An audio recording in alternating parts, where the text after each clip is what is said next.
And I didn't know what was happening either. I just felt like my skin was on fire and I couldn't breathe. I was sweating, but I was cold. And The recommendation you were given by the doctor at the time, that's a big procedure. I will do anything you tell me to do to make it stop. If you're doing microneedling with PRP and Botox and hydrofacials, when you do those things and you spend the time and money on those things without having optimized hormones, you are pouring water into a bucket with a hole in the bottom of it. You will not get the results that you can get if you do not have your hormones optimized.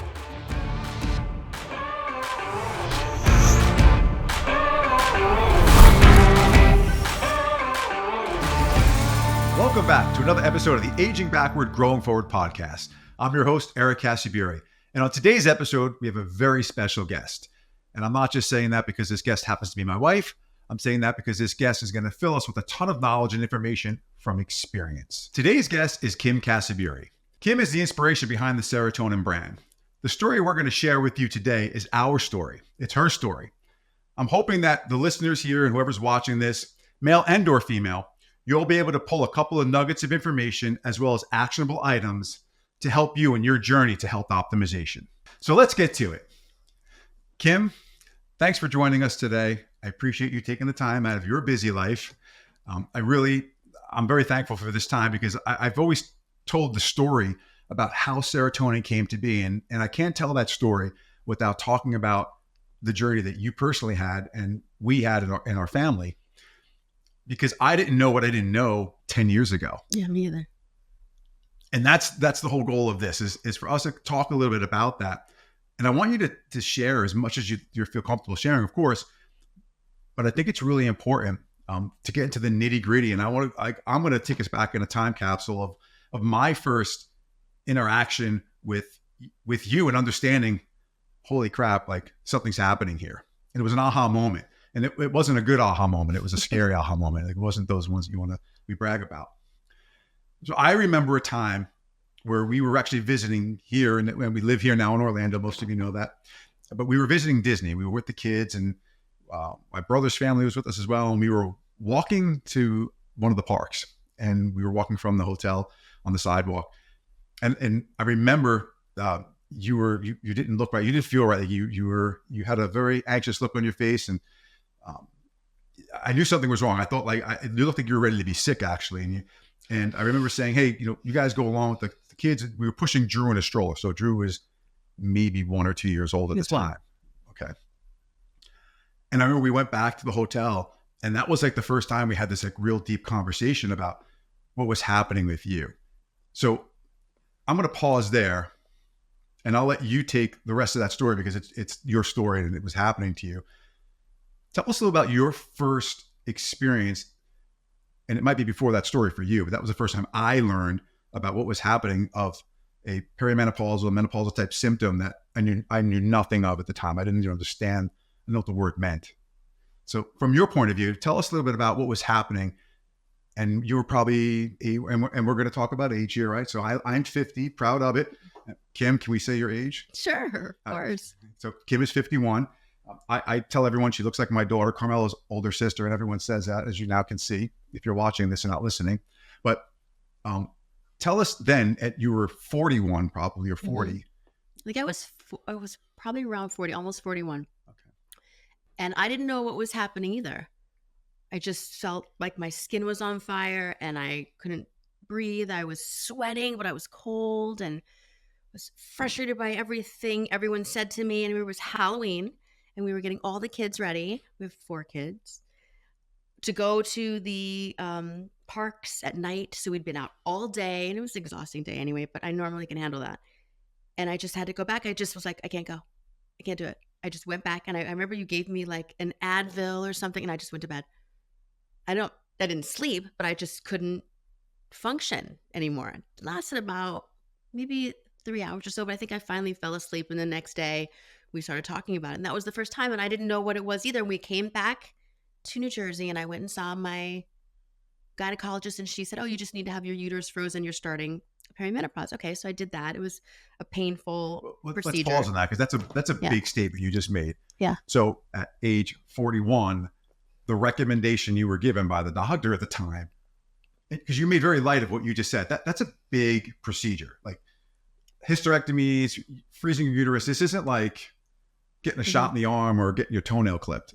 So let's back up 1 second and let's talk about that for a moment, because when she told you that, what was your thought? Like, what was your reaction? I will do anything you tell me to do to make it stop. And I think women are used to doing things that are, it's a big deal to you, but it wasn't to me, because we're used to, damaging our bodies and having children and not thinking about how painful and how it's going to affect us. But there was nothing, that was it. Whenever she told me to do, I would do. So it would stop, and it seemed very normal and very routine. So I did. And I was very used to, I think I started early because I had so many miscarriages, and I had been injecting myself with blood thinners and then all these other different medications, over the past years. So I really didn't think anything of doing even more to my body, which is terrible. But I did it, and it did help for probably about a year. But during that time, I gained 20 pounds. I couldn't sleep. I was mentally exhausted all the time, had trouble making a decision, had trouble keeping myself organized. And then I would get really, really, some days I would be so overwhelmed by it, I just wouldn't care. But then the other day I would be angry, so I would work out like crazy and I'd try to fix everything and get everything done. I couldn't do that. So the next day I would be back to being frustrated again. So it just started this cycle. And I remember thinking about close to a year after that, feeling that way for about a year. I guess this is what my life is going to be. But I had a baby. We had 3 other kids. So I'm like, I can't keep living like this. I can't do it. I can't. I went to my first. So now I'm at, we would move to Florida subsequently. So now it's fast forward 2 years and we'd moved to Florida. So I didn't have my original doctor who had delivered our last 2 children. She was wonderful. So now here we are, and I don't know anyone. So I just go to a random gynecologist, and he says to me, this is the natural process of a woman's life at your age. What is that? He said, well, you decline. That's just the way it is. He said, you're no longer viable. And I said, what does viable mean medically? And he said, childbearing. And I remember thinking, so I just have to put up with this? This is just the way it's going to be? And he said, as long as you're not viable, meaning childbearing, you'll decline naturally. And that's just the way it is. And I remember getting so angry, I left. So then I made another appointment. Now, mind you, it takes 3 weeks to get an appointment. So there's 3 more weeks going by of feeling terrible. So I'm getting more and more frustrated. So I go to the second gynecologist, and he says, I tell him the whole story, and he says, listen, this is just the natural process of life. You know the old adage, you turn 40, your husband chases a 20-year-old. That's the way it is. And I looked at him, I just wanted to punch him in the face. I was so angry. I left. So now I'm like, I am so beyond frustrated, and I'm not thinking anymore, I guess this is the way my life's going to be. I'm not thinking that anymore. Now I'm mad. So now I go to a third doctor, and he happens to be younger, and he also is an obstetrician. He has a lot of endocrinology background. And he asks me if I've ever had my hormones checked. And I said, no. And he said, well, we need to do that right away. First thing we need to do is get an ultrasound of your uterus to make sure that everything is okay, because it's been a long time since you've had a menstrual cycle. And that can be a breeding ground for a lot of female-based cancers if you haven't had any hormones for a long time. So, which I didn't know. So I got my blood work done. I was 0 estrogen, 7 negative testosterone, and he said, wait, let's take a pause right there, okay, just because this is important, because we're going to talk about, so you're at your third doctor, so your third OB appointment. And again, not a knock on medical practitioners. They're all no, not at all. But it got to the third doctor where the recommendation was, let's just check your hormones. And by the way, caveat, I wasn't chasing a 20-year-old. Just to put that out there. That doctor should, just for that alone, I should give him a smack. Well, we'll talk about that after. Well, I also should give him a smack because of the crappy advice he'd given to my wife. Well, that's all he knew, though. That's all he knew. You're right. And that's how they were. That's how they were educated. That's what they knew. And understanding that, because after talking to Dr. Gigi, we had a conversation at dinner with her. We'll talk about that conversation also. We learned a lot about, the core education for the last however many decades. So, and we can get into that of medical practitioners and it's an interesting caveat. So you got to a point where we said you're going to test your hormones. So you just said some incredible numbers, and I say incredible because understanding a little more about hormone replacement therapy for the last few years, having an estrogen level of untraceable or net zero estradiol level, and then your testosterone level was in the single digits. So let's just take a pause for just a moment, because if you're a female and you're watching this, you may not even realize how important testosterone is, because even myself, I thought testosterone was just for men, muscle mass, et cetera, et cetera. But as we talked about on a previous episode with Dr. Zatara, testosterone is really important for females. And as Kim just mentioned, having a level of single digit or as close to zero, that is really bad. And for a litany of reasons, not just symptoms, but all the things we're probably going to talk about right now. But just for the sake of anyone listening, this is really important. There's a great book that we recommend to a lot of people. If this is your first time learning about it, that you could dive a lot deeper. Kim, it's called The Secret Female Hormone. And it's a fantastic book. And I have to tell you, when you start to educate yourself about this, you realize that men have been hogging the testosterone for a really long time, and women really do need it. But a lot of doctors, even female MDs that I met, they didn't. I had a female MD say to me, I don't want to do hormone replacement therapy. I don't want to take testosterone because I don't want to become mannish.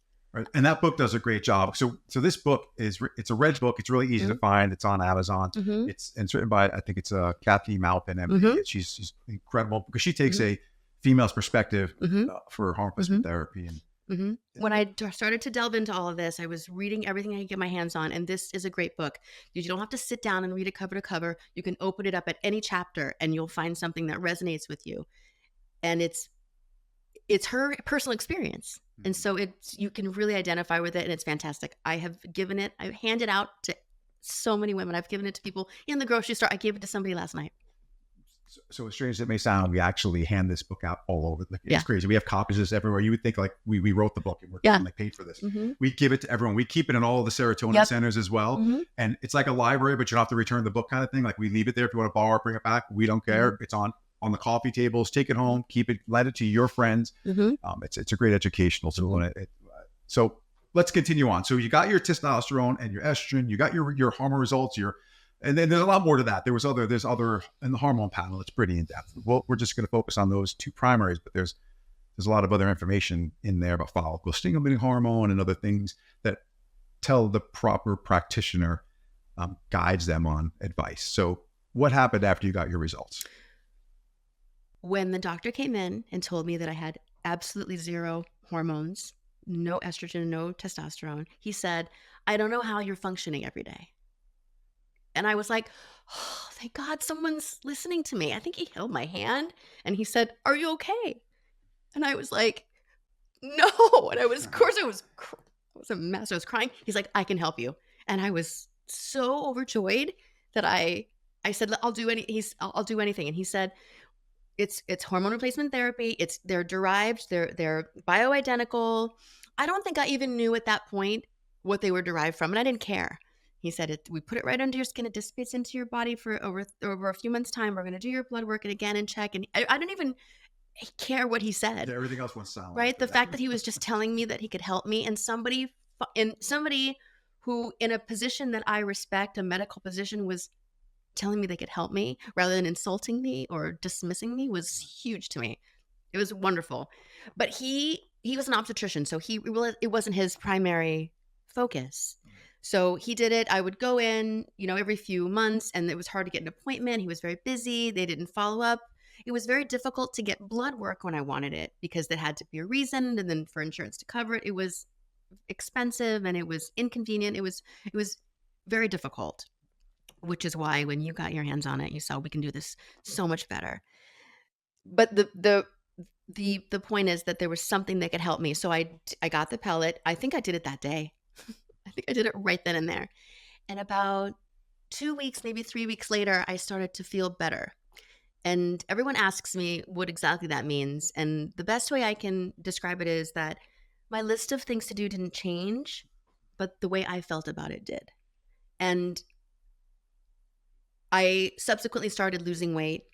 And because I was able to exercise. And what I didn't know is that testosterone builds muscle, but it builds muscle around your heart. So your blood is pumping better. You sleep better.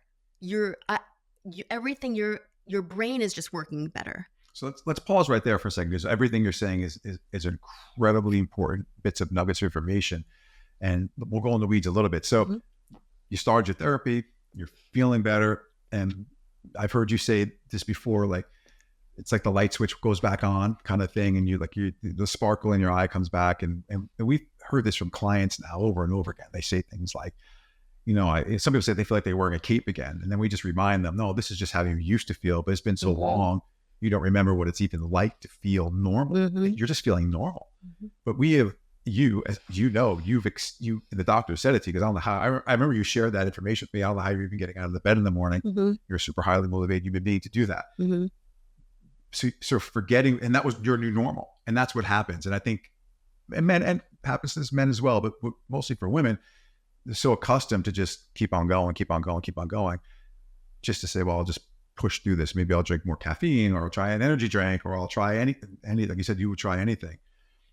But bringing it back around, so you're starting to see these results. You're feeling better, and then it allows you to then do the other things that continue the reversal, the unraveling of that downward spiral. So you're sleeping better, obviously, because you're getting more deeper sleep. Your testosterone is working. So that allowed you to get the proper rest you could do, so you can wake up in the morning and perform at that high level that you were used to performing, doing just general things like exercising, but like running a household, doing things for the businesses. And it kind of, I always say it pulls the shades up too, because brain fog is like a huge challenge for people that have hormone deficiency. I mean, I've woken up in the morning and you just don't have that energy, and you're like, in halfway through the day, you can't, and you're like, you forget stuff and can't remember somebody's name, like all these things that people just think, oh, I'm getting older. Like that's the primary thing we hear all the time. Well, it is. You are getting older, but you don't have to suffer while you're doing it.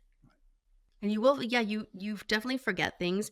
You can't make a decision because of the brain fog. And I mean decisions like what to wear.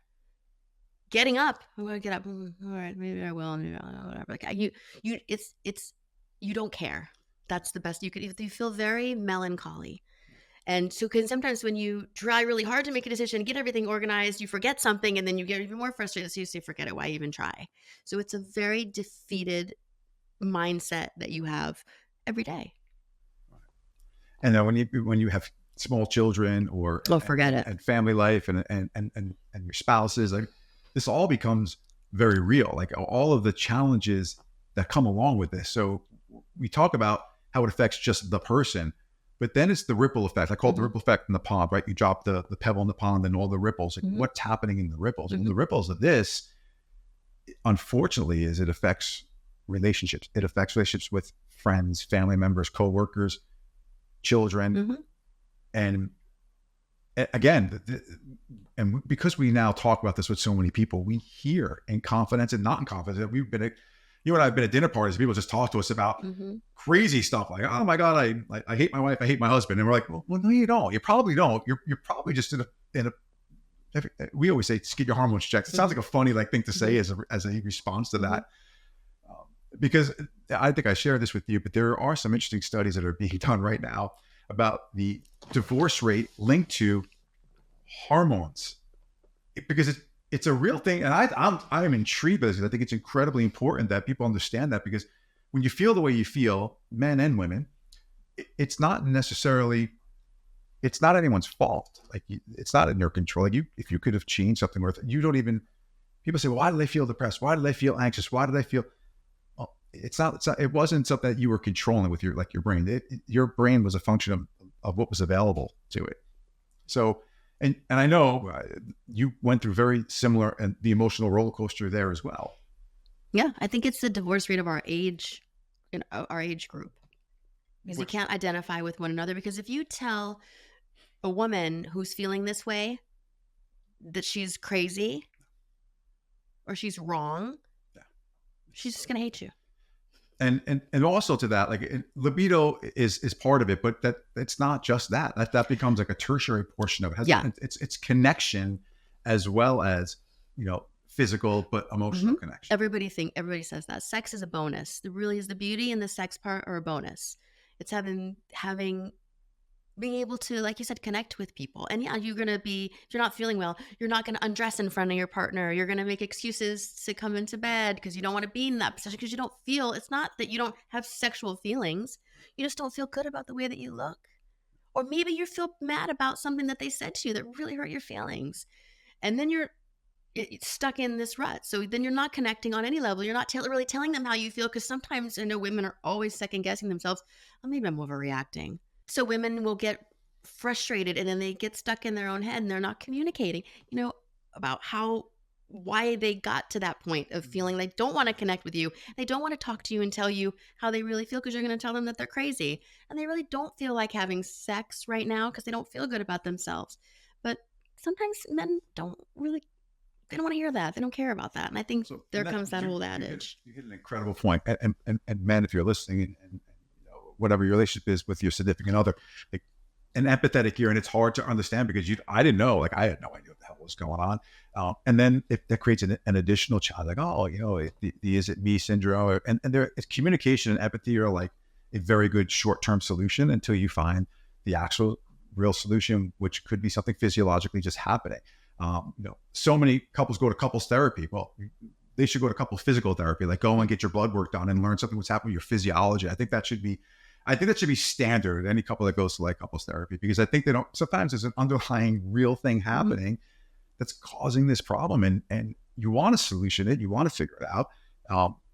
And I always say knowledge is power. And it's so powerful to have this bit of information because it could be, and I look at our life today, it's incredible. And I the trajectory with our family and our relationship, but I always want to tell people, I'm like, you've got to take every opportunity to figure out whatever a challenge is, right? So, and here, this is something that I never would have ever assumed, or because I just didn't know. So when I learned about this, I started thinking like, God, how many other people are out there that we know or that we don't know that like are women that are suffering, men that wind up suffering, families that wind up suffering, and there is help.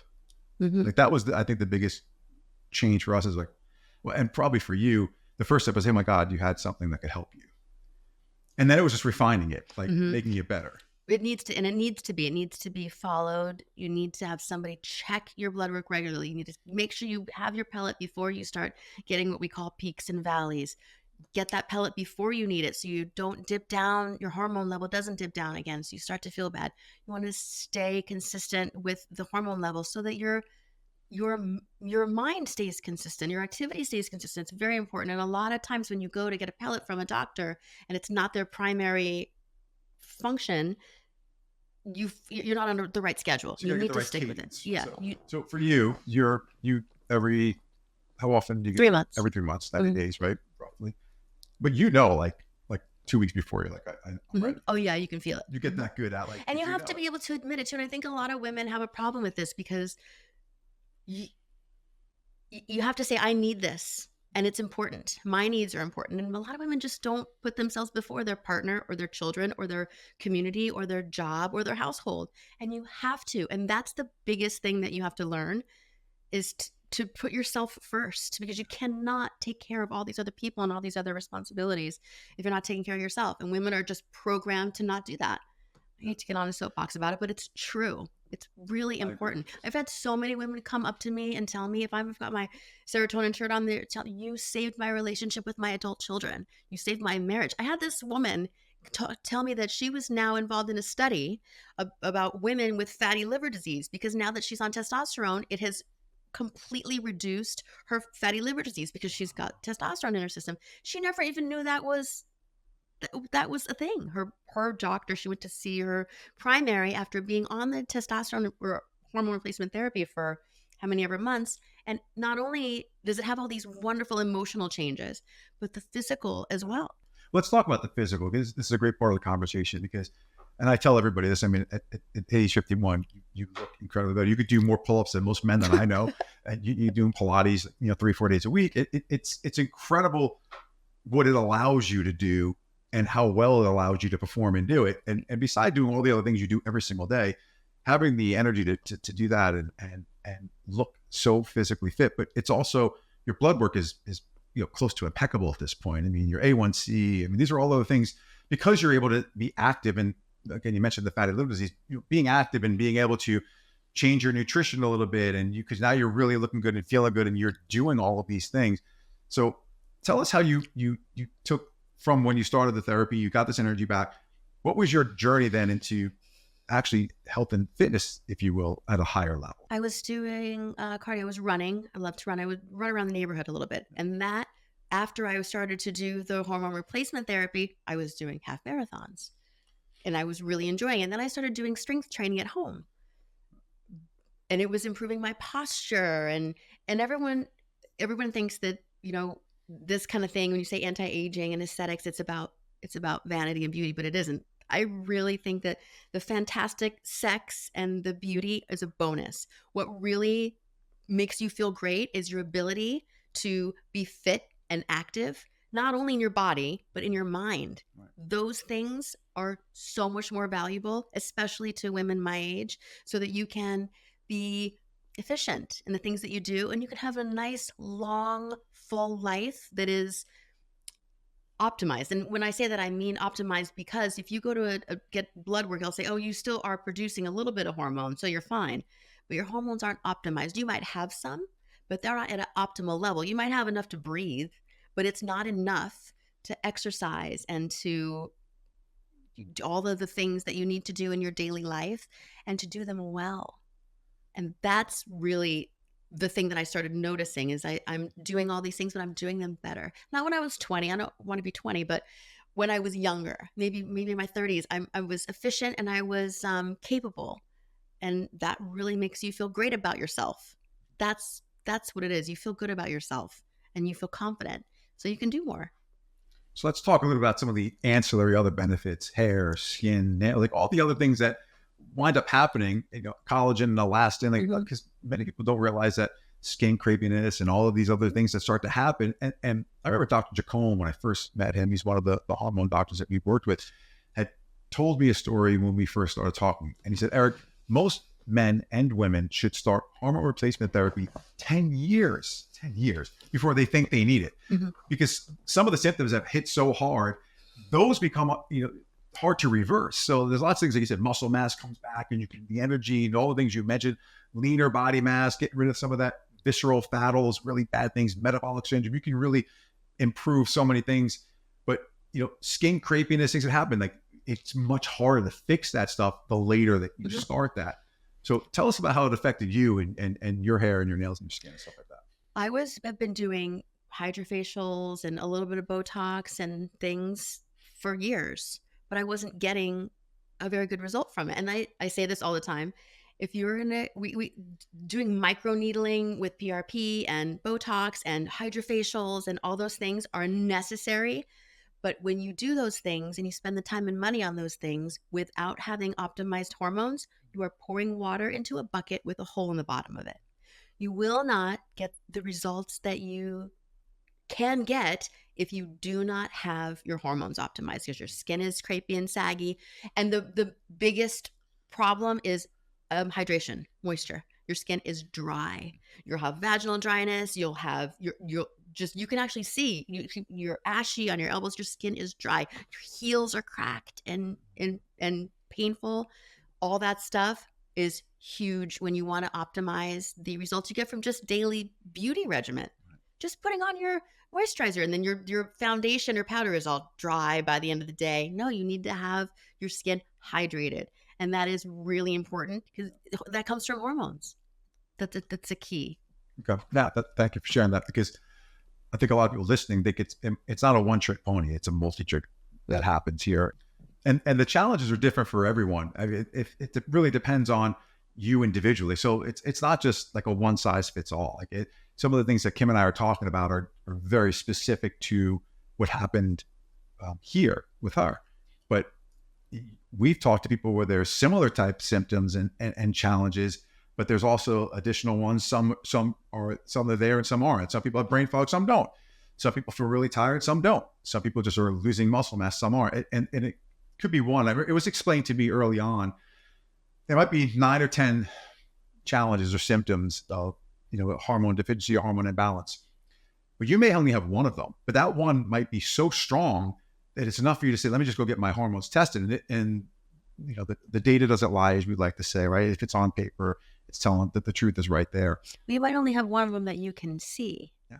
So what I learned was what's going on the inside is way more important than what's going on the outside as far as vanity and beauty. And it's true. So if you're listening, and everyone knows that breast cancer is a very, for the right reason, popularized cause of death for women, and it's got a lot of awareness around it. I don't think what most women realize is challenges with cardiovascular disease is way more, exponentially higher of a killer for females. And it's because of the cardioprotectiveness of the hormones, including estrogen.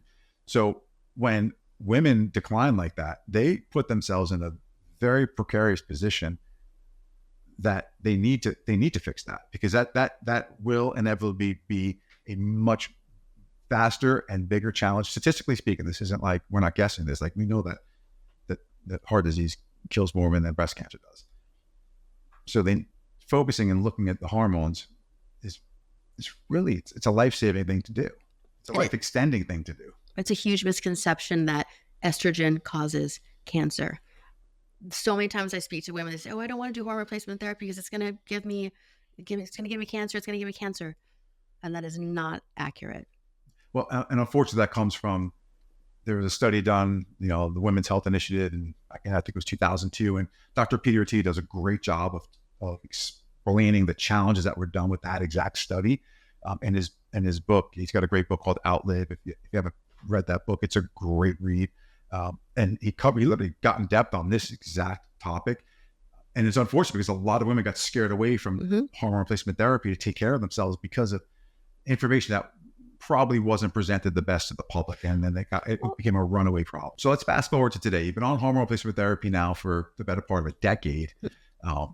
How, in your own words, how would you say it changed your life, or what impact did it have on you? It changed everything about it changed. Remember, I used to not be able to sleep, and used to call it haunting the house. I had this long nightgown, and you couldn't see my feet when I would wear it because it was still a bit too long for me, and I would look like a ghost just haunting the house. I would unload the dishwasher or read a book or do all hours of the night because I couldn't sleep. Being able to sleep, being able to make a decision to go to sleep and then have a restful sleep is amazing. That part is fantastic. Being able to have clarity of your thoughts is wonderful, and having energy in order to do everything you want to do.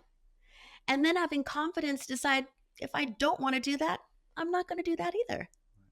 That's fantastic. Of course, there's a myriad of female issues that you can have when you're deficient in hormones. So that changes, vaginal dryness being one of them. And of course, your libido is declined when you feel great about your body. You don't have those limitations that come from hormone deficiency. You feel great about having sex with your partner, and it makes sex better. That was another wonderful aspect of it. And everyone thinks it's all about sex, but it really isn't. It's a bonus part of it, but you can't have great sex if you don't feel good, if you're in pain. And even if you're not in physical pain, you don't have some of those symptoms, you don't feel good about yourself. When you look in the mirror, right, you don't have those feelings. And that's another wonderful thing too. I notice when women, when they start doing it, they'll look at themselves in the mirror, and they'll look at themselves and they'll go, all right, instead of looking at themselves and thinking, oh. Well, they get their swagger back. Yeah. Right? That's what we say. Yeah. Your swagger Yeah. back. Or the male gaze. They call it. It's referred to in one of the books I read. It's referred to as a male gaze. That's typically something that men have toward women, but when you have it for yourself, it's huge. And that's it's way more than just physically. Because when you look at yourself, you can think, I look great. I'm going to go tap my husband on the shoulder because I want to have sex. Or when you look at yourself in the mirror and you think, I got this. You can go out and accomplish whatever it is that you wanted to accomplish that day, no matter how big or small, because you feel good about yourself and confident in your decisions and your activities, because that is just something that is there. And I can't describe it any other way, that when you don't have it for a long time and you get it back, you know it. A lot of people say exactly that. That's the exact term that people post hormone replacement therapy say that it's hard to put into words. It's hard to almost articulate, but you've got this, some people say the sparkle back or the confidence back. They use all these different adjectives of what's happening to them. But in reality, they're living life to the fullest. Like, it almost sounds like a cliche, but like, I know that's kind of what's happening though. And it's outstanding on so many levels, because at age 40 or 50, like, that shouldn't be the start of a decline. Like, there's too much life left to be lived. But it used to be, especially for women, when you are no longer able to have children. That's the beginning of the decline. And that is literally textbook what physicians were taught and what it was conveyed to me when I first started this. So yeah, but it isn't. You have to raise those children, and then you have your own life of your own after they're grown. So it's a big, and that's a big hurdle for women to overcome, is that you're entitled to that. And it's important. There's so much that comes of this in like the ripple effect. There's so many benefits outside of just that moment of change, because it goes out for the rest of your life. And that's a big question is, how long do I stay on hormone replacement therapy? It's like I tell people all the time, if you got cholesterol medicine from your doctor, you're not coming off that. If you were on a statin, like you have high cholesterol, if your hormones are decline, and they will decline, it's not if, it's when. We all know that. The proper therapy and or medication for that is the protocol. Is the protocol. Like, that's if you want to abate that problem, like you would if you had high cholesterol, you would take the medication. You would do what you're supposed to do.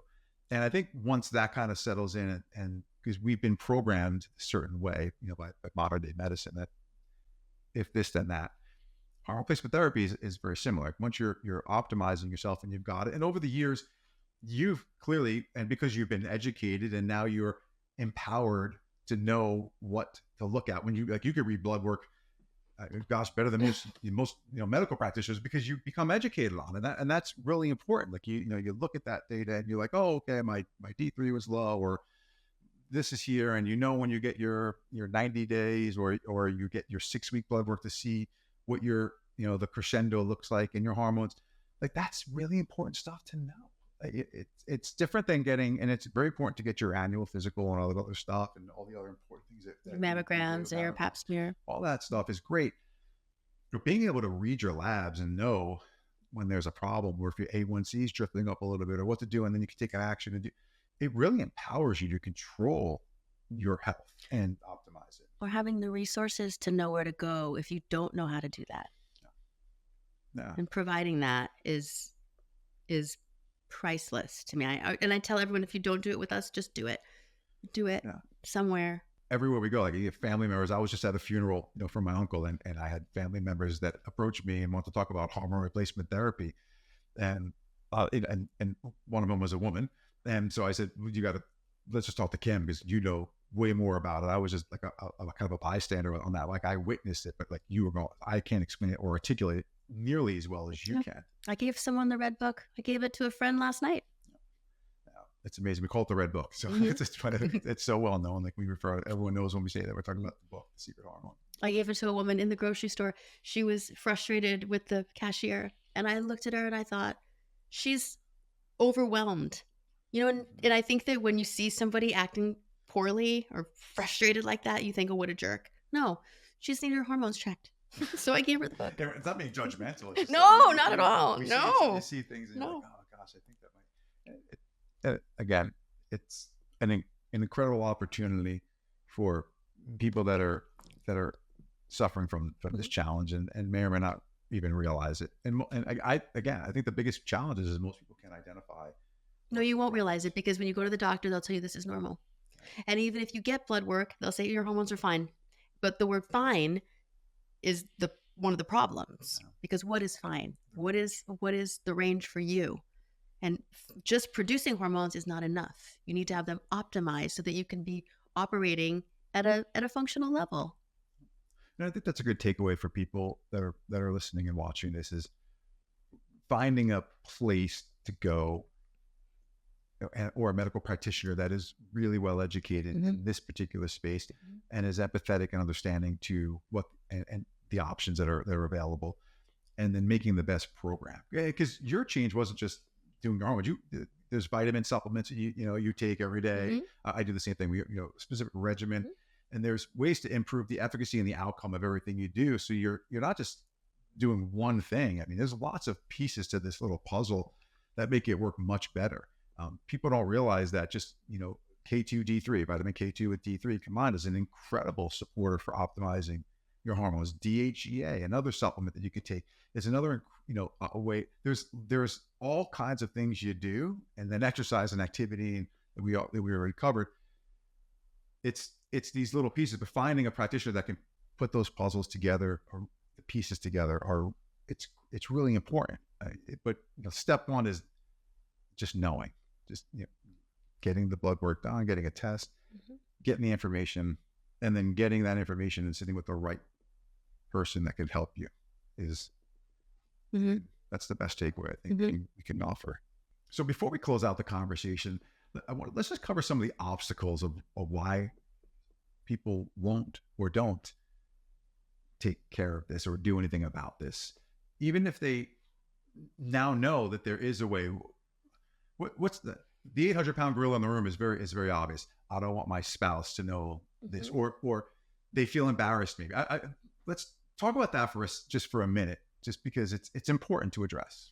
Well, the first thing I would do is educate yourself, because unfortunately, if you start to tell your partner all these things are going on, they might think, that's just the way it is. Hysteria is the root word of hysterectomy for a reason. So I would educate myself and then share it with them. And honestly, once you tell them, show them, they'll support you. It's very important to have a support system. And I think once you know all the facts and share them, that's really all you need to do. Yeah, I mean, even maybe taking them to the appointment with you. Sure. So we have husband and wife teams come all the time. Yeah, all the time. We have so many that do it together. And that's really great because you're aging together. Yeah. But unfortunately, women's health has been traditionally less important than men's health. And I think that's a bigger obstacle than sharing it with your partner, to be honest. So women don't prioritize themselves, so they don't do it. So Kim, thank you for being here and doing this and sharing your story. And I appreciate it. And I think everyone who hears this and listens it will appreciate it. I hope so. I mean, hopefully it's the inspiration that they need to maybe make that extra step or that little bit of motivation that they might need. You're living proof that it works. There's lots of people walking around that have had the success that you've had. I'm optimistic and I'm hopeful that there'll be a great takeaway for all of them from this. So thank you. Once again, I want to thank you for spending your time with us on the Aging Backward, Growing Forward podcast. I'm hopeful that you gained a nugget or two of information, some actionable items that you can take back with you and use in your life to improve your health and increase the optimization and performance of you every single day.